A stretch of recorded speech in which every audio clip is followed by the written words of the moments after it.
This is the BGG Climbers list for the week ending 7/14/2021. This list is put together every week by Michael Alexander. I'll include links in the description below. And there's a lot of interesting stuff this week, so let's take a look.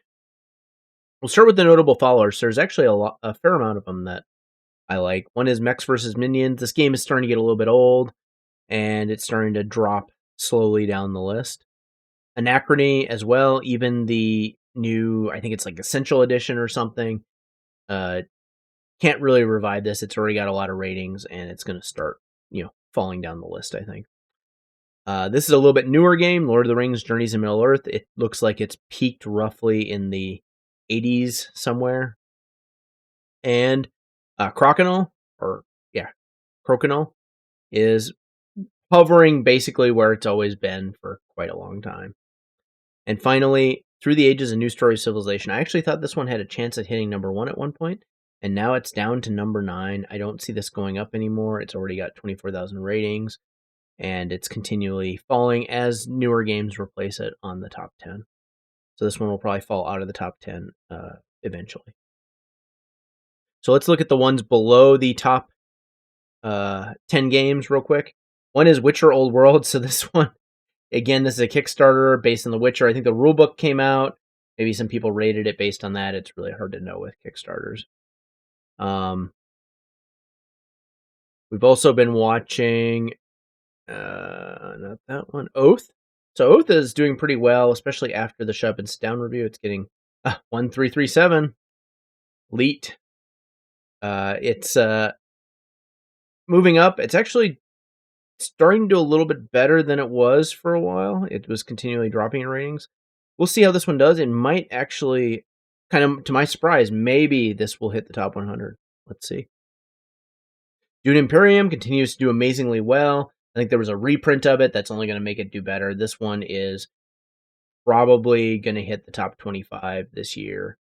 Its average rate, or its new rating, is coming down a little bit, so this may not hit the top 10. I thought there was a good chance this would hit the top 10, but top 25 may be where it lands. Destiny. So this is a game doing extremely well. This is kind of an app-enabled or an app-assisted game, and people seem to really like this game. I want to give it a try. I wasn't a huge fan of Chronicles of Crime, but it seems like this game has really captured a lot of people's interest. So that's Destinies. And Lost Ruins of Arnak. So this one is getting a lot of ratings. So I think more people were able to purchase it. The print runs must have been bigger, and its number of ratings are doing phenomenally well. I think this won the Kennerspiel this year, and that's going to propel it even higher. Originally, I still don't think this will hit the top 25, but let's see. And Beyond the Sun is doing pretty well. It's probably going to hit the top 100 maybe late this year, assuming enough people keep interested in it. It is on Board Game Arena, and there's expansion coming, so it may end up having to be when the expansion comes out, when that jumps up there. And number 10 is Summer Camp. So I can only assume this probably isn't even a new release. Is this a Kickstarter? No, it must be a new release. It's a family weight. Oh, it's from Phil Walker Harding. So this is, I guess, you go to camp, bring out your swimsuit, friendship with s'mores, competitive deck building game that is like a family weight game. Interesting. Definitely looks good. The last Phil Walker Harding game I played was Cloud City. I thought it was pretty good. It works really well for a lighter weight game. I think it's going to be tough for him to duplicate the success of Sushi Go, because it was just such an amazing game. But I do like how this looks. I'm interested to see how it is, especially with the 8+ rating. Both my kids will soon be able to play this. So that's number 10, Summer Camp. I don't see this hitting the top 100, obviously, just because it's already starting out kind of low for a new release. And that's kind of expected with a family weight game. Rarely are you going to have a family weight game shoot up the list. So that's number 10, Summer Camp. Number 9 is Crash Octopus. So this looks like maybe a Japanese game. Collect your cargo by flicking on the vote weight of 1 with a dexterity game. Yeah, this is a Japanese game, and it does look really cool. It's like an abstract flicking game. It's a good-looking game, I will say that. The weight of it is going to keep it from doing really well. It's a dice rolling, flicking, push your luck game. But the look of a game, especially when you're doing like a dexterity style game, could pull in a lot of people, and I do like how this thing looks, especially on this blue background that they set up. This one we won't see in the top 100 either. Just, it's a dexterity game. I mean, I think there's only one dexterity game, which is Crocodile, on the top 100. So that's number 9, Crash Octopus. Number 8 is Summoner Wars 2nd Edition. So more copies of this must be starting to get available. Actually, we won't even look at this. There's a Shut Up and Sit Down review for this, and they gave it a pretty good rating. It actually looks very interesting. I kind of almost wanted to try it, even though I didn't play the first edition ever. And the ratings are doing extremely well. It is a 2nd edition game, so most of the people buying this are probably people that liked the first edition or saw the Shut Up and Sit Down review and decided it was for them. I doubt it's going to hit the top 100, but maybe. You never know. It is a 2-player game, which I think also limits it somewhat. So it's number 8, Summoner Wars 2nd Edition. Number 7 is Coffee Traders. So this is interesting. Is this a Kickstarter? No, it is. So I don't even know these people. Capstone Games. Let's just see if this designer has done anything else before.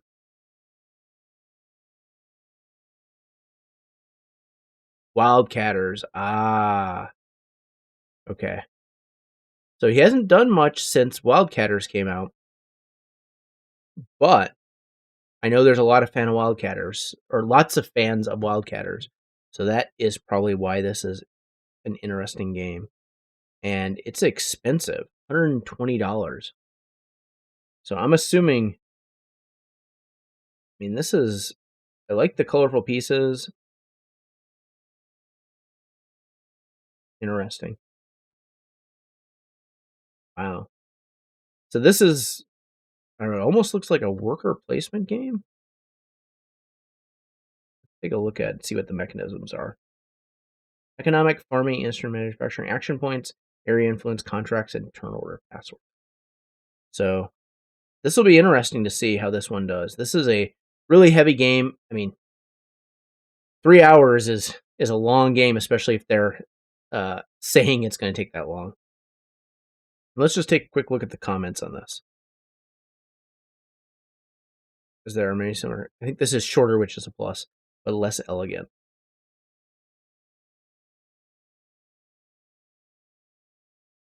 This is interesting. So it looks like it's going to do okay, but probably not great. So probably not as good as Wildcatters did, which means this one probably isn't going to be in the top 100. So it's number 7, Coffee Traders. Number 6 is Star Wars Rebellion. So everyone knows what this game is. This is the game that pushed Through the Ages, 2nd edition, out of spot 8. And I guess in a board game form, I would almost rather play this than Through the Ages. I think Through the Ages is better. It has an amazing app. And if I was going to play the game again, I would probably play the app. But I got kind of burnt out on Through the Ages a few years ago when we played a number of games of it in a row. But this is Star Wars Rebellion, number 6. Number 5 is Sobek 2 Players. So I don't know what this is. Is this another... Oh, Bruno Cathala. Okay. This is a 2-player version of Sobek. And it's on Board Game Arena, I guess, which is good. So I haven't played Sobek. I know there are a lot of Bruno Cathala fans out there. I think Z Garcia is a really big one, and he's done a lot of really good game designs. I do like cartoonish artwork, but I'm not sure I'm a huge fan of this. It kind of looks a little bit unusual. I guess it's like a Egyptian trading game. It's got a big name behind it, but I still don't see it doing. This probably isn't even going to hit the top 500. It's already starting out kind of low, and again, 2-player games they have a really hard time, especially a lighter weight 2-player game on the BGG list. That's number 5, Sobek, 2 players. We looked at this one a few weeks ago before Botanik, and this one is doing about the same as before. I don't see this one skyrocketing up, and I think it was this wasn't a Kickstarter, but I don't see this one hitting the top 100. I just don't think it's going to have the oomph to get there. It did seem like a pretty cool idea, and I'm interested in maybe keeping an eye on it. I don't know if I'm actually going to be able to play this one. Maybe if I manage to make it to BGG Con this year, we'll see. So that's number 4, Botanik. Number 3 is Imperium Legends. So this is interesting. So the number 3 and number 2 are both going to be Imperium. So one's Imperium Legends and one's Imperium Classics. Now, interestingly, the Imperium Legends is doing a little bit better than the Imperium Classics. And I don't know what to attest that to. If I was going to buy one of these, I'd probably just buy the Imperium Legends. Although I'm not sure I'm going to buy either one just because of the... seems like the setup for it is a little bit cumbersome, and that may make me not want to play the game so much. Although, if I get a good deal on it, maybe we'll see. So I don't think either of these is going to hit the top 100, but we'll see. The reviews haven't been strong enough, but that doesn't necessarily mean it will not be very popular, especially with the legendary civilizations in Imperium Legends. I could see that being a pretty popular choice. So that's number 3 and number 2, Imperium games. And number 1, once again, is Terraforming Mars Ares Expedition. So one thing that's interesting about this game is now that it's recovered from the debacle here, it's actually started to get some pretty decent ratings. I still don't see this hitting the top 100.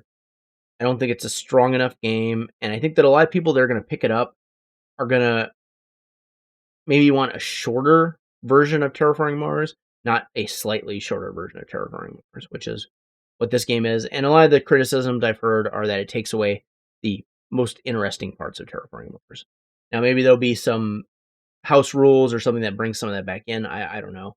I will say one thing, the artwork on this is a huge improvement, and if I was to guess, maybe in a year or so, we're going to see a deluxe edition of Terraforming Mars with like new artwork in a big box or something. So there you have it. That is the BGG Climbers for the week ending 7/14/2021. Again, if you like this video, please like and please subscribe and take a look at our other videos. Thank you.